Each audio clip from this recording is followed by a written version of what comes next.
குருவாயூரப்பனுடைய சன்னிதானத்துல பாகவதத்தை அனுசரிச்சு நாராயண பட்டத்திரியால தன்னுடைய வாத ரோகம் அப்படிங்கிற வியாதி போகணுங்கிறதுக்காக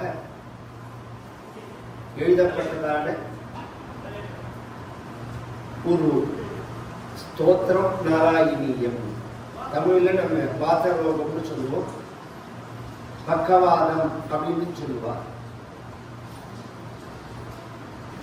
இங்கிலீஷ்ல நிறைய பேர் சொல்றாங்க. இத குருவாயூர்ல போய் இந்த வியாதியை போக்கிக்கணும் அப்படின்னு சொல்லி நாராயண பட்டத்திரி பஜனை இருக்கிறதுக்கு காரணம் என்ன? இப்ப குருவாயூரப்பன் அப்படிங்கிறது கிருஷ்ணன் தான்.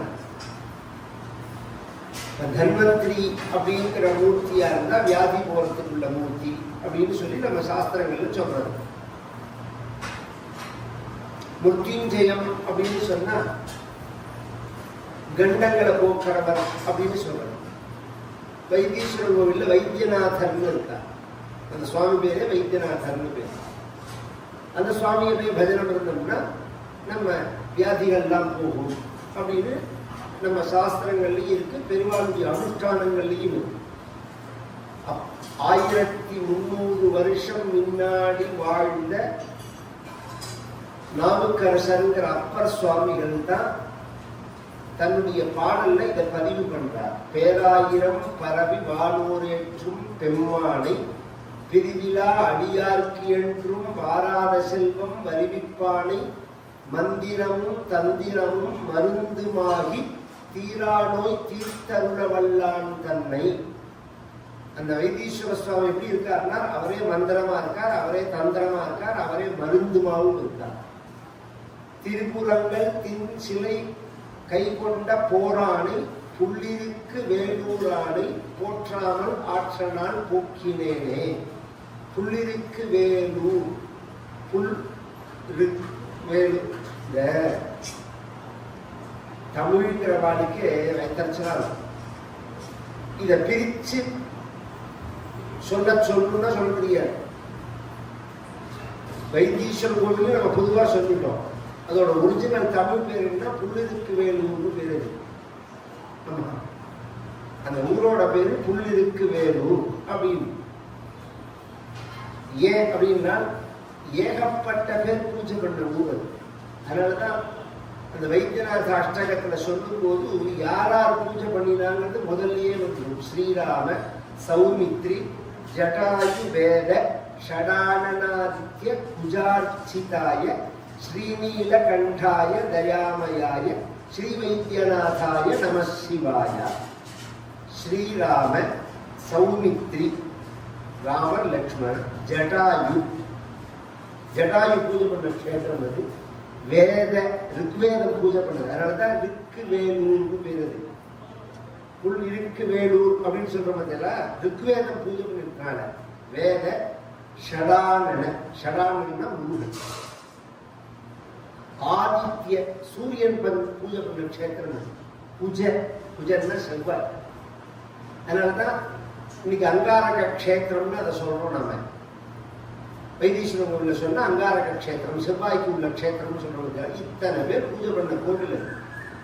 அது மாதிரி குருவாயூருக்கு என்ன விசேஷம்? வியாதி போக்குறதுன்னு அப்படி இருக்கான்னா பகவான் நாராயணன், கிருஷ்ணன், வாசுதேவன் அப்படின்னு சொன்னாலும் பிரதிஷ்ட பண்ணினது குருவும் வாயு. அந்த வாயு பகவான் அதுல சம்பந்தப்பட்டிருக்கிறதுனால அந்த ஊர்ல போய் பஜனை இருந்தா வாயு சம்பந்தப்பட்ட வியாதி போகும். அது மாதிரி தமிழ்நாட்டிலேயே ஒரு ஊர் இருக்கு, வாத ஊர்னு பேர், மதுரை பக்கத்துல இருக்கு. ரொம்ப பேருக்கு தெரியாது. ஒரு விஷயம் சொன்னா புரியும். அந்த ஊர்ல பிறந்தவர் தான் மணிவாசகர். அவர் ஒரிஜினல் பெயர் வாத ஊரர்னு பெயர். மணிவாசகர்னு பின்னாடி பகவான் கொடுத்த பெயரே தவிர ஒரிஜினலா அவருக்கு பெயர் வாத ஊரர் அப்படின்னு பெயர். அவர் மதுரை பக்கத்துல இருக்கிறது. மதுரையில இருந்து 12 கிலோமீட்டர்ல இருக்கு வாத ஊர் அப்படின்னு பெயர். அந்த ஊர்ல உள்ள பஞ்சபூதங்கள் பூஜை பண்ண க்ஷேத்திரம்னு சொல்றோம். பஞ்சபூத ஸ்தலம் வேற. சிதம்பரமோ திருவண்ணாமலையோ திருவானைக்காவலோ இதெல்லாம் பஞ்சபூத ஸ்தலம். இதை தவிர பஞ்சபூதங்கள் பூஜை பண்ண க்ஷேத்திரம்னு இருக்கு. அதுல இந்த வாத ஊருங்கிறது ஒரு ஊர். அது மாதிரி குருவாயூர்ல குருவாயூரப்பனை வாயு பகவான் பூஜை பண்ணதுனால அந்த ஊர்ல நாம பகவான பஜனம் இருந்தோம்னா இந்த பெராலிட்டிக் அட்டாக் எல்லாம் சொல்றாங்க, அதெல்லாம் வரவே வராது.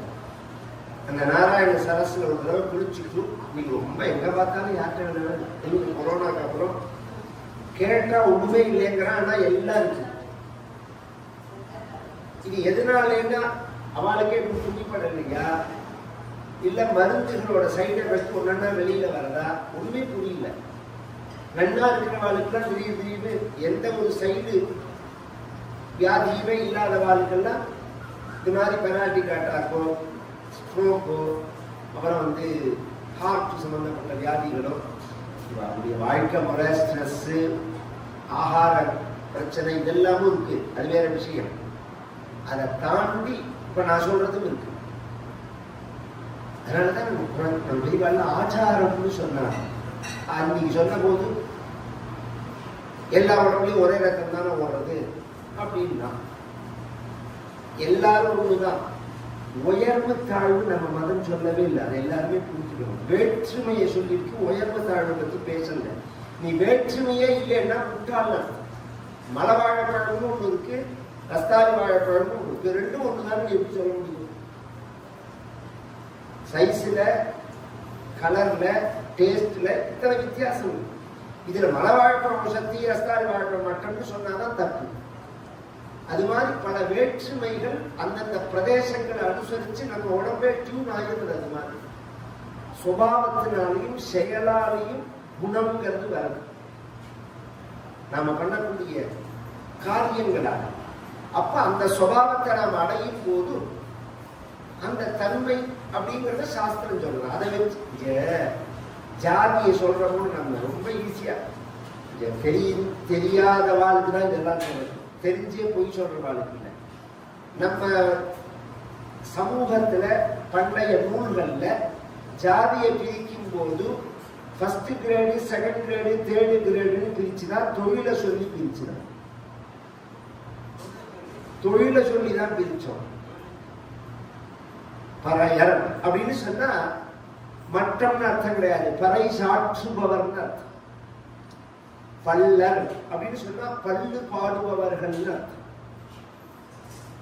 வணிகர் அப்படின்னு சொன்னா வியாபாரம் பண்றவர்னு அர்த்தம். வேளாளர் அப்படின்னா விவசாயம் பண்றவர் அப்படின்னு அர்த்தம். வண்ணார் அப்படின்னு சொன்னா சலவை தொழிலாளின்னு அர்த்தம். எல்லாமே அந்த தொழிலை வச்சுதான ஜாதி பேரையே நம்ம சொல்றோம். இதுல ஏற்றுமை நீங்க ஏற்படுத்தினா அதுக்கு சாஸ்திரம் என்ன பண்ணும்? உங்களோட குறுக்கு புத்தி, உங்களோட குரோத புத்தி, நீ ஒரு சத்தியம் நான் ஒரு சத்தியம், நீ மட்டும் நான் குடும்பத்துக்குள்ளேயே வச்சுக்கணுமே இந்த சண்டையை. உங்க எல்லாரையும் விட நான் தான் ஒரு சத்தியா இருக்கேன்னு சொல்ற சகோதராளுக்குள்ள உள்ளவெல்லாம் இருக்கலாம் இல்லையா? அப்ப அது அவருடைய குணாட்ச தானே. அது அப்பாவுக்கு 4 புள்ளியும் சமம் தானே.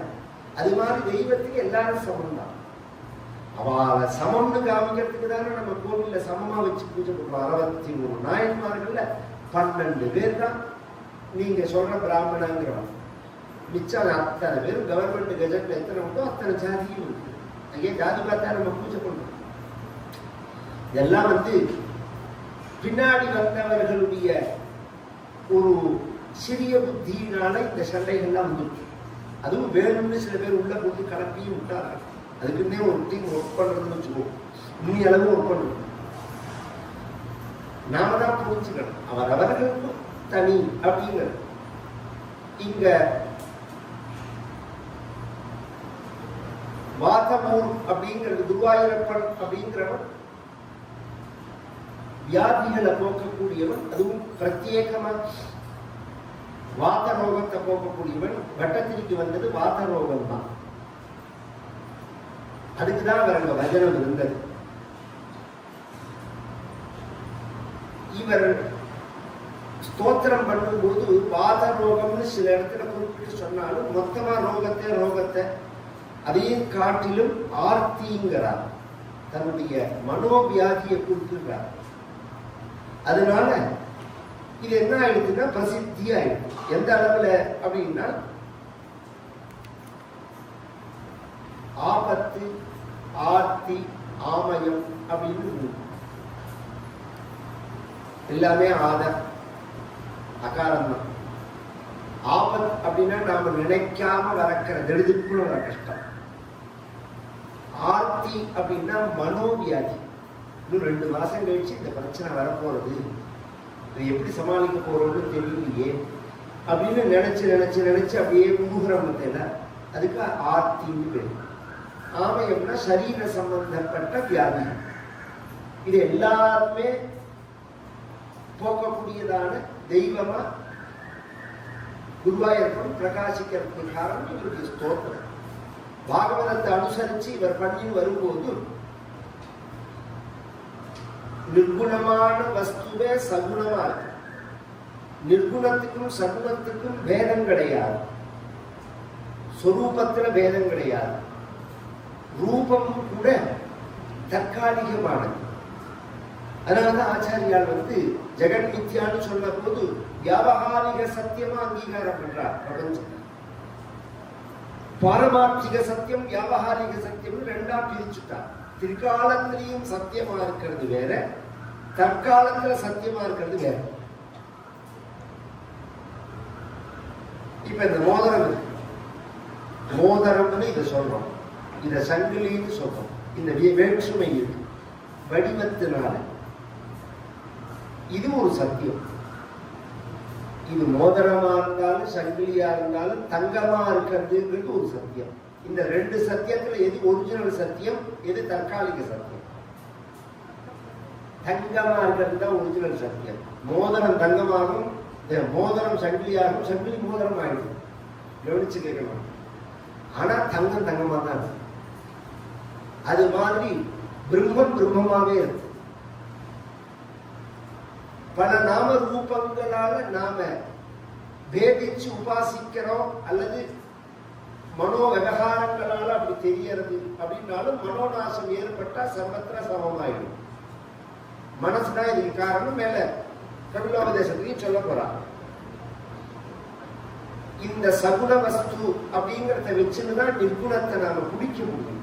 ஏன்னா மனசு எடுத்தோடனே அழிய மாட்டேங்கிறது. மனசு நாசம் அப்படின்னு ஈஸியா சொல்லலாமே தவிர, தாய்மானவர்னு ஒரு மகன் அவர் சொன்னார், சிங்கத்து மேல ஏறி உட்கார்ந்துக்கலாம், ஆகாசத்துல பறக்கலாம், ஜலத்து மேல முதக்கலாம், நெருப்புல நடக்கலாம், மனசை அடக்க முடியாது. பாக்கி எல்லாம் பண்ணலாம், நீ நினைச்சது அத்தனையும் பண்ண முடியும். ஆனா மனசை அடக்க முடியாது. மனசை அடக்கினாதான் அது என்ன வேகம் உள்ளதுன்னு தெரியும். அதுக்கு நான் தீய சொல்லுங்க, எனக்கு இஷ்டம். கண்ணை திறந்து இருக்கிறவங்களும் தெரியாது. கண்ணை மூடி பாருங்க, கண்ணை மூட விடுறதான்னு பாவம். இந்த மனசு கண்ணு வழியா, காது வழியா, மூக்கு வழியா, வாக்கு வழியா, தோல் வழியா தான் வெளியில வரும் உலகத்துக்கு. இத நீங்க கூர்மோங்காணீவ அப்படிங்கிறான் பகவான் பகவத்கீதையில சொல்லும் போது. ஆமை எப்படி பஞ்ச இந்திரியங்களையும் உள்ள எடுத்துக்கணும், தலை 4 காலு இதை உள்ள இழுத்துக்கணும். அது மாதிரி ஞானிகளை பத்தி, ஸ்தித பிரஜர்களை பத்தி பேசும்போது வேணும்னா வெளியில வருவா, வேண்டாம்னா உள்ள வச்சுவா. விவகாரம்னா வெளியில வரும், வேண்டாம்னா உள்ளவே லயமாயிடும். நமக்கு அப்படி கிடையாது. உள்ள போறதுன்னா என்னன்னு தெரியாது. உள்ள போற மாதிரி நாம நினைச்சிருக்கோம். எத்தனையோ சுவாமிஜி எல்லாம் கிளாஸ் எடுக்கிறார், இருந்து உட்காருங்கிறார், கண்ணை மூடுங்கிறார், அப்படியே நெத்தியில பாருங்கிறார், 1/2 மணி நேரம் நல்லா தூங்குறார். தூங்கி ஏதுண்டு ஆனந்தத்தை அனுபவிச்சு. இன்று குருநாதருடன் 1 மணி நேரம் ஆனந்த அலையில் மிதக்கலாம் வாருங்கள். இது என்ன அட்வைஸ் பண்ணி எனக்கு புரியும். எத்தனையோ சொன்னா மண்டை பிஞ்சு போறது இதை புரிஞ்சுக்கிறதுக்கு. 1 மணி நேரத்துல, ஒரு நாள்ல 1 மணி நேரம் குருநாதரோட சேர்ந்து ஆனந்த அளவை மிதக்கலாம்னா எல்லாரும் சேர்ந்து போதை சாப்பிட்டாதான் மிதக்கலாம். அபியாசத்தினால முடிஞ்சிட முடியுமா? கிரேட் வித்தியாசம் இருக்கு. அவாவாருக்கு அழுக்கு கண்ணாடியும் ஓடும். பளிச்சிருக்கிற கண்ணாடியும் இருக்கு, லேசா அழுக்குள்ள கண்ணாடியும் இருக்கு, பலமா அழுக்குள்ள கண்ணாடியும் இருக்கு. அதை பொறுத்து அதை கிளீன் பண்ற விதமே தவிர எல்லாம் ஒன்றும் சொல்ல முடியுமா? அது மாதிரி சித்தத்துல என்ன விகாரம், என்ன அழுக்கு, எத்தனை ஜென்மா கர்ம வாசனை இருக்குன்னு யாருக்கு தெரியும்? அதை எதால போக்கிக்கிறதுங்கிறது வழிய வேணா தேடலாமே தவிர ஒரு செகண்ட்லாம் சித்த சுத்தி அடையிறதுங்கிறது சாதாரண விஷயம் இல்லை. அடைய முடியாதுன்னு அர்த்தம் இல்லை. ஒரு செகண்ட்ல பகூமியுமே பகவான் பகவத்கீதையில சொல்லும் போது அநேக ஜென்ம சம்சித்தா ததோயாதி பராங்கதி. அநேக ஜென்ம அபியாசத்தினால சித்திக்கக்கூடிய விஷயம் இது. இது பக்தியினால சுலபமாகும். இதுதான் முக்கிய விஷயம். இந்த நாராயணியன் சொல்ல வர்ற அதுதான், பாகவதன் சொல்ல வர்ற அதுதான். அதான் நாராயண பட்டத்திரி சொல்றார். இந்த ரூபத்தை தரிசனம் பண்ணி உன்னோட நாமாவை சொல்லி உன்னோட பக்தியில முழுகி உன்னோட சரித்திரங்களை கேட்டு சரித்திரங்களை சொல்லி வாழ்க்கையை யார் நடத்துகிறார்களோ, யாருடைய வாழ்க்கை அது மாதிரி போறதோ அவர்களை தான் நான் பாக்கியசாலின்னு நினைக்கிறேன். பட்டந்தோ நாமானி பிரமதபர சிந்தோ நிபதிதாக ஸ்மரந்தோ ரூபந்தே வரத கதயந்தோ குணகதாக சரந்தோ ஏ பக்தாக त्वयि खलु रमन्ते परममूनि अहं धन्यान् मन्ये समधिगत सर्वाभिलषितानि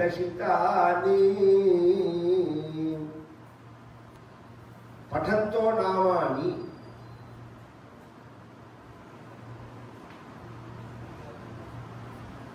उन्नुடைய நாமாக்களை சொல்லிட்டு பிரமதபர சிந்தோ நிபதிதாக உன்னுடைய பக்தியில அப்படியே முழுகி நிற்கக்கூடியவர்கள். ஸ்மரந்தோ ரூபந்தே ரூபந்தே உன்னுடைய ரூபத்தை அப்படியே ஸ்மரிச்சுட்டு அது அப்படியே எந்தி மனசாத்தியாயி தத் வாச்சா வததி. மனசுனால நினைக்கிறது தான் பேசணும், பேசுறத நினைக்கணும். இப்படி ஒரு விஷயம் அது மாதிரி இருந்துட்டு வரத கதையந்தோ குணகதா சரந்தோ ஏ பக்தா.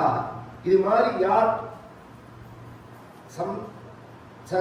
சஞ்சாரம் பண்ணுகிறார்களோ அவர்களை தான் நான் அகம் தன்யான் மண்ணியே, அவர்களை பெரிய பாக்கியசாலி அப்படின்னு நான் நினைக்கிறேன் அப்படின்னா. சமதிகத சர்வாபிலஷிதா. பொதுவா லோக ரீதியா நம்ம யார பாக்கியசாலின்னு சொல்றோம்? அவளுக்கு எது கிடைக்கலையோ, பொறுத்தியாருக்கு எது கிடைச்சதோ அதை வச்சுன்னா வாழ பாக்கியசாலிங்க. நமக்கு கிடைக்காதது இன்னொருத்தருக்கு கிடைச்சது வச்சுக்கோங்க. நமக்கு சொத்து கிடைக்கல, பணம் கிடைக்கல, அவனுக்கு பணம் கிடைச்சது, அதனால அவன் பாக்கியசாலிங்கிறோம். நமக்கு நிம்மதி இருக்கு, அவனுக்கு நிம்மதி இல்லை, அவன் சொல்றான் நம்மளை பார்த்து பாக்கியசாலிங்கிறான். கரைக்கு இக்கரை பச்சை அப்படின்னு சொல்லுவாரு. எல்லாம் அந்த நிலைக்கு போனாதான் புரியும். இந்த உடனே சொன்னா புரியவே புரியாது.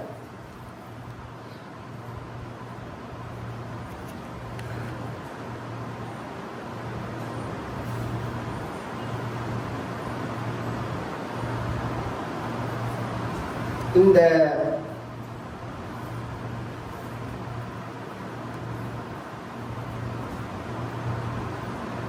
பாக்கியம் அப்படிங்கிறது சாஸ்திரத்துல என்ன சொல்றது? பாக்கியம் அப்படிங்கிறது என்ன அப்படின்னு சொன்னா, இது பரியந்தம் கீழே போன ஜென்மாக்கள்ல அடையாததை இந்த ஜென்மாவில் அடையறவே அதுதான் பாக்கியம். ஏற்கனவே அதை அடைஞ்சிருக்க கூடாது.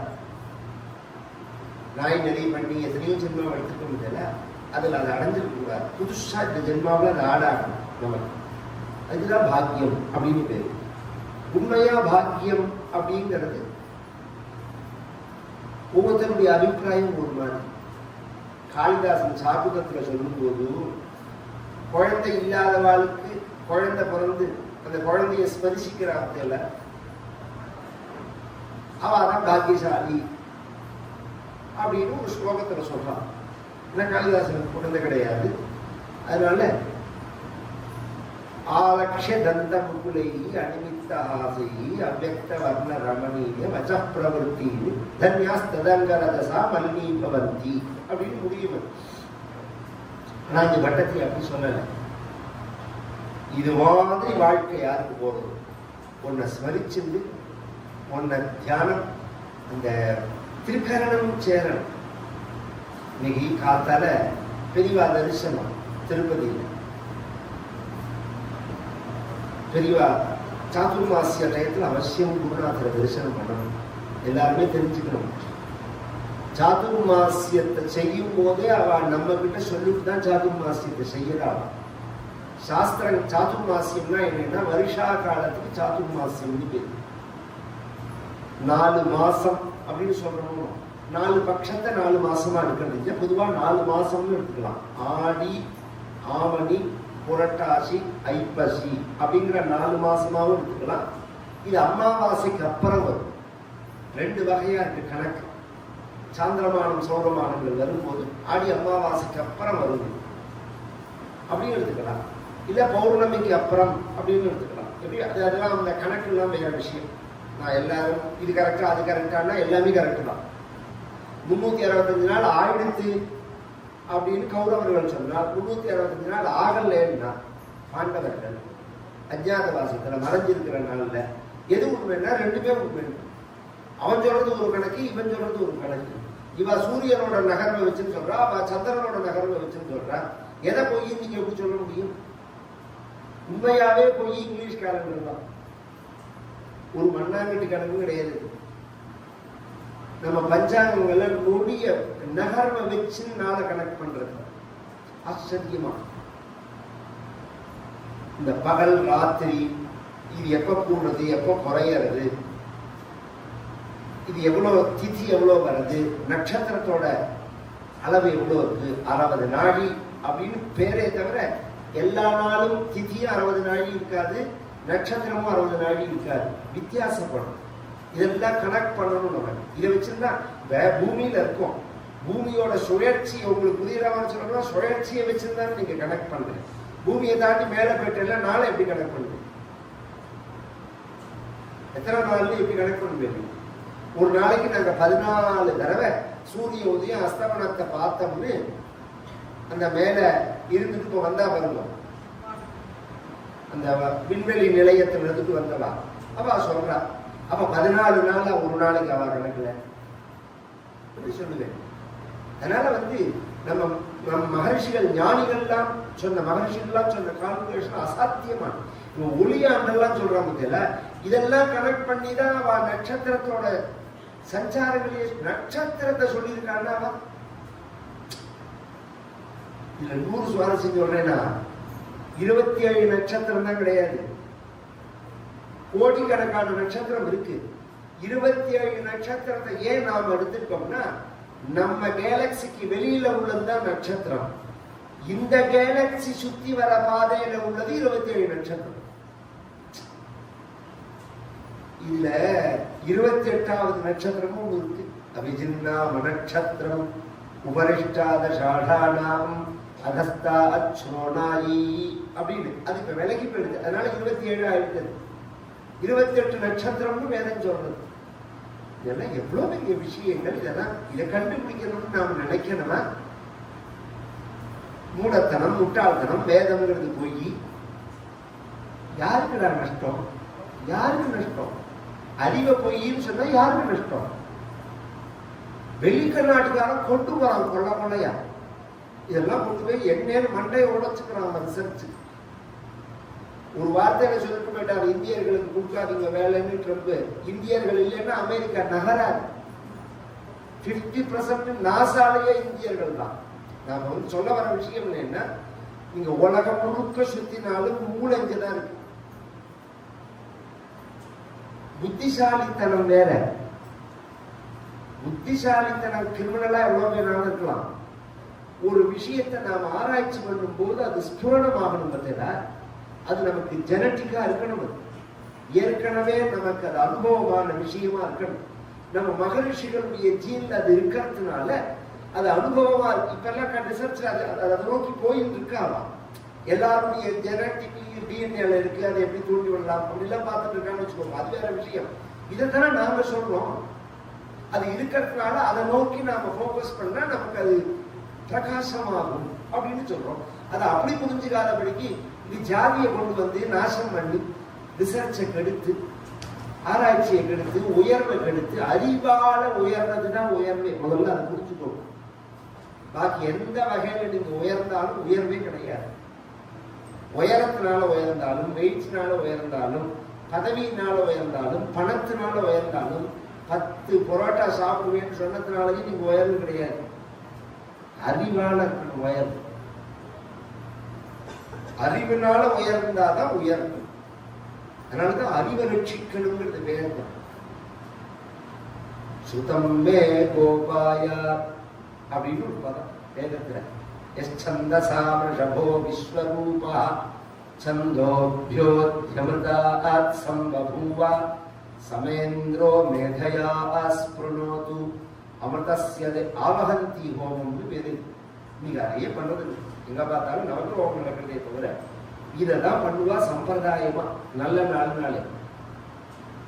சமேந்திரோ மேதையா ஸ்பிருணோது அமிர்தஸ்ய தேவதாரணோ பூஜாசம் சரீரம் மே விசர்ஷணம் ஜிஹ்வா மே மதுமத்தமா கர்ணாபியாம் பூரி விஸ்ருவம் பிரம்மணः கோஷோசி மேதையா விஹிதः ஸ்ருதம் மே கோபாய.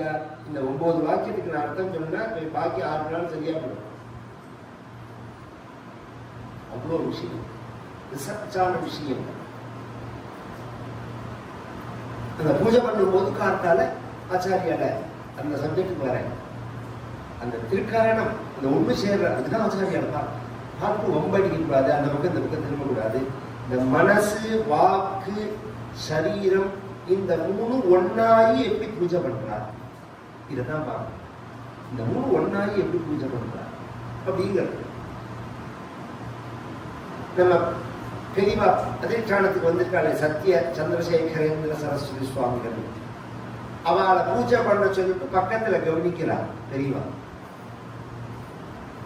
நம்ம காஞ்சிபுரம் சங்கர மடத்துல மட்டும் என்ன ஒரு ஸ்பெஷல் அப்படின்னு சொன்னா, அந்த சந்திரமௌலீஸ்வரர் ஆதிசங்கரோடது.